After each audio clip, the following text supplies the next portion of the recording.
Hi hello welcome to పన్నీట family రుచులకి స్వాగతం సుస్వాగతం. సమ్మర్ వచ్చేసింది ఇంకా ఓకే పెట్టలేదేంటి అనేసి అంటున్నారు కదా. ఇప్పుడైతే చూసేద్దాము మనం ఈరోజు ఆవకాయ ఎలా పెట్టుకోవాలో పక్కా కొలతలతో అయితే చూపిస్తాను. ఇప్పుడైతే ఒక బౌల్ తీసుకొని అందులోకి అయితే 2 గ్లాసుల ముక్కలు అయితే తీసుకున్నాను నేనైతే. ఇప్పుడైతే ఇందులోకి కొద్దిగా మనం ఒకే గ్లాస్తో మెజర్మెంట్ చేసుకోవాలండి. నేను ఆవాలు చిన్న గ్లాస్తో తీసుకున్నాను, అదే క్వాంటిటీలో ఉప్పును కూడా తీసుకున్నానండి.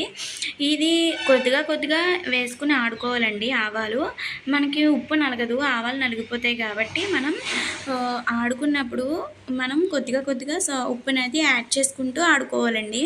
ఇప్పుడు ఇందులోకి 1 గ్లాస్ కారం, 1 గ్లాస్ ఆవుపిండి, 1 గ్లాస్ ఉప్పు, 1 గ్లాసు కారం. నేను హెల్త్‌కి బాగుంటుంది కదా అని చెప్పి కల్లుప్పునైతే తీసుకుంటున్నాను. మీరు కావాలంటే సాల్ట్‌ని కూడా తీసుకోవచ్చు. మనం బాగా మిక్స్ చేయాలి.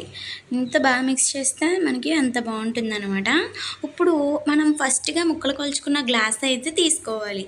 ఇప్పుడు ఇది మనం ఆడుకున్నదంతా కూడా గ్లాస్లోకి వేసుకుని మనం ముందుగా ముక్కలు కొలుచుకున్నాం కదా మామిడికాయ ముక్కలు, ఆ గ్లాస్తో అయితే ఈ పిండిని అయితే తీసుకోవాలి.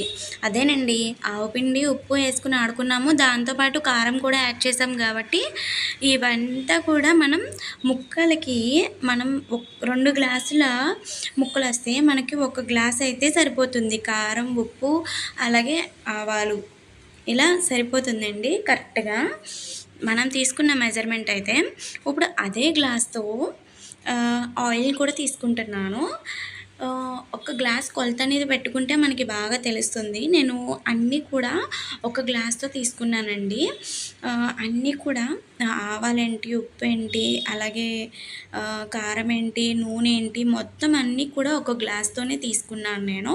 1 గ్లాస్ అనేది మెజర్మెంట్ పెట్టుకుంటే మనకి పర్ఫెక్ట్గా వస్తుంది. నేను చెప్పిన కొలతలతో అయితే ఎవరైనా పెట్టేయచ్చండి, ఎంత రాని వాళ్ళైనా పెట్టచ్చు. ఎందుకంటే నేను అంత వివరించి చెప్పాను, చాలా పర్ఫెక్ట్గా వస్తుంది. ఇలా పక్కాగా చేసుకోవచ్చు, ఎలాంటి వాళ్ళైనా ఇలా కొలతలతో చేసుకోవడం వల్ల మంచి రుచి వస్తుంది, చాలా బాగుంటుంది. మరి ఇదిగోండి నేను 3 రోజుల తర్వాత చూపిస్తున్నాను. చూడండి నాకు ఎలా ఊరిందో, చాలా పర్ఫెక్ట్గా ఉంది. చూడండి మనం మూత చేసి చూడగానే మనం ఫస్ట్ ఆవకాయ పెట్టినప్పుడు ఆయిల్ అనేది మనకి కనిపించలేదు, ఊరిన తర్వాత చూడండి మనకి ఆయిల్ అంతా కూడా పైకి వచ్చేసింది కదా. మనకి ముక్క అనేది బాగా పీల్చుకోవడంతో మనకి బాగుంటుంది, అందుకనే మనకి ఆయిల్ అనేది పైకి వచ్చింది. అంతేనండి, ఇలా ఆవకాయ పెట్టుకోవడమే చాలా ఈజీ కదా. అందరూ కూడా ట్రై చేయండి, ఎలా వచ్చిందో కామెంట్ చేయండి. వీడియో మీకు నచ్చినట్లయితే ఒక లైక్ చేయండి, షేర్ చేయండి, నా ఛానల్ని సబ్స్క్రైబ్ చేసుకోండి. అంతే. Thank you for watching.